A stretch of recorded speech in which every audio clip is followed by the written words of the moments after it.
ঝাড়গ্রামে জয় বিজেপি প্রার্থী লক্ষ্মীকান্ত সাউ সংসদীয় রাজনীতিতে প্রথমবার পা দিলেন। দীর্ঘদিন সংঘ করা লক্ষ্মীকান্ত ঝাড়গ্রামে যারা এতদিন দুর্নীতি করেছে তাদের বিরুদ্ধে ব্যবস্থা নেওয়ার হুঁশিয়ারি দিলেন তিনি।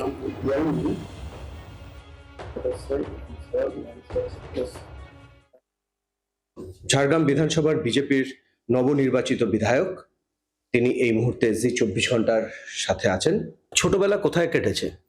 ছোটবেলা গোপীবল্লভপুরের বাবুডুমরো গ্রামে। আমরা ছোটবেলা থেকে আরএসএস এর শাখা চালাতাম। তারপর সেখানে আমার পড়াশোনা, বড় হওয়াও সেখানে।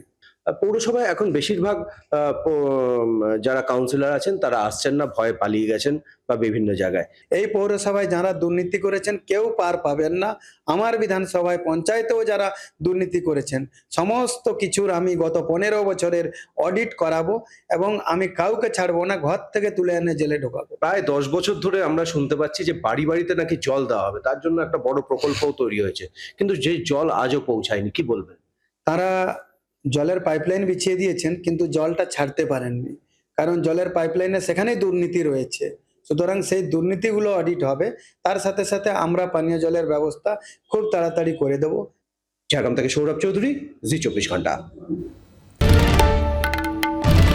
বাংলার আওয়াজ, বাঙালির আবেগ, জি24 ঘন্টা।